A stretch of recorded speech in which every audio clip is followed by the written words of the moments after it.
नमस्कार। मैं Pankaj Shukla Malay academy से। और कैसे हैं? आशा है अच्छे होंगे, स्वस्थ होंगे और प्रसन्न होंगे। मेरी तो ईश्वर से यही प्रार्थना है कि आप लोग हमेशा स्वस्थ रहें और प्रसन्न रहें। मैंने आपको छंदों के बारे में बताया था, छंदों की परिभाषा बताया था और छंदों के प्रकार बताया था। इसके बाद मैंने आपको मात्रिक छंद के बारे में बताया था और उसके प्रकार जो थे उनके उदाहरण और उनकी परिभाषा मैंने आपको बताया था। ठीक, कुछ समस्याएं थी, इस वजह से बीच में वीडियो आपको कम मिल सके।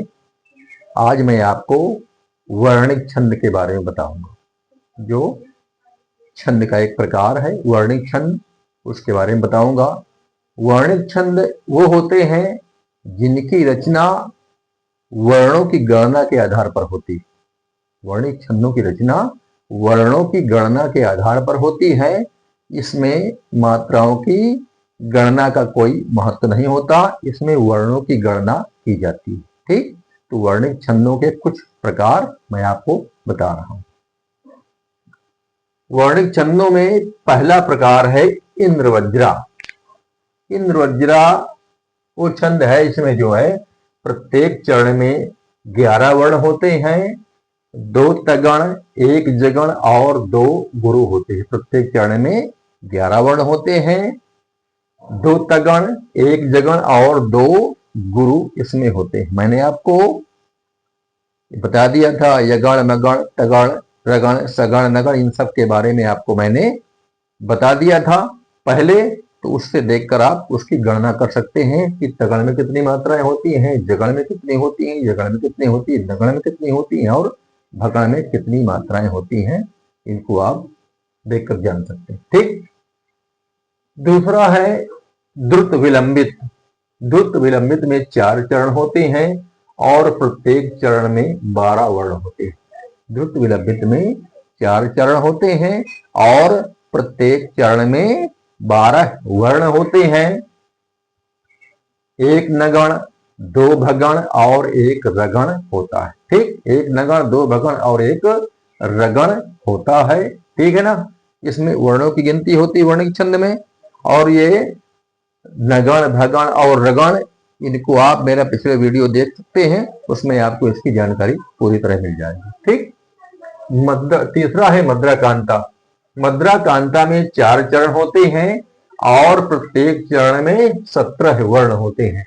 1 मगण, 1 भगण, 1 नगण, 2 तगण और 2 गुरु होते हैं।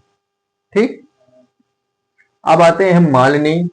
मालिनी में 4 चरण होते हैं और प्रत्येक चरण में 15 वर्ण होते हैं। 2 नगण, 1 मगण और 2 यगण होते।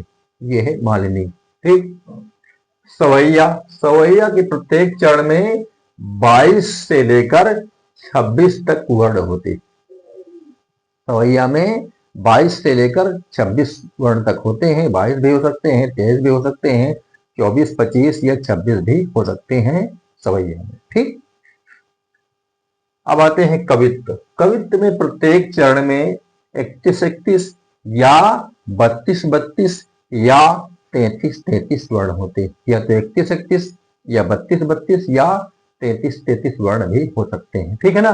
तो जहां पर देखिए आप वर्णों की गिनती कीजिए, अगर 31-31 है या 32-32 है या 33-33 वर्ण है तो समझो कि वहां पर वो कवित्त है। ठीक, अब आते हैं वसंत तिलका। तो वसंत तिलका में प्रत्येक चरण में 14 वर्ण होते हैं। तगण, मगण, जगण, यगण और 2 गुरु होते। ठीक, यह है वसंत तिलका। अब आते हैं हम भुजंगी। भुजंगी में प्रत्येक चरण में 11 वर्ण होते हैं। 3 यगण, 1 लघु और 1 गुरु होता है। भुजंगी में प्रत्येक चरण में 11 वर्ण होते हैं, 3 यगण, 1 लघु और 1 गुरु होता है। लघु और गुरु के बारे में आप जानते हैं। लघु का जो है ये चिन्ह ये है और गुरु का चिन्ह ये है। ठीक है ना। लघु का मतलब होता है 1 मात्रा और गुरु का मतलब होता है 2 मात्रा। ठीक, अब आते हैं भुजंग प्रयात। तो प्रत्येक चरण में भुजंग प्रयात में 12 वर्ण होते हैं और इसमें 4 यगण होते हैं। 4 यगण होते हैं। ठीक, वंशस्थ, वंशस्थ जो छंद है इसमें प्रत्येक चरण में 12 वर्ण होते हैं। जगण, तगण, जगण और रगण के द्वारा इसकी रचना होती है। ये हैं वार्णिक छंद। मात्रिक छंद में मात्राओं की गणना होती है और वार्णिक छंद में मात्राओं की गणना नहीं होती। इनकी रचना वर्णों की गणना के आधार पर होती है। ठीक, और एक जो छंद बना बाद में वो बना मुक्तक छंद। मुक्तक छंद में मात्राओं और वर्णों की गिनती नहीं होती, इनकी संख्या का महत्व नहीं होता।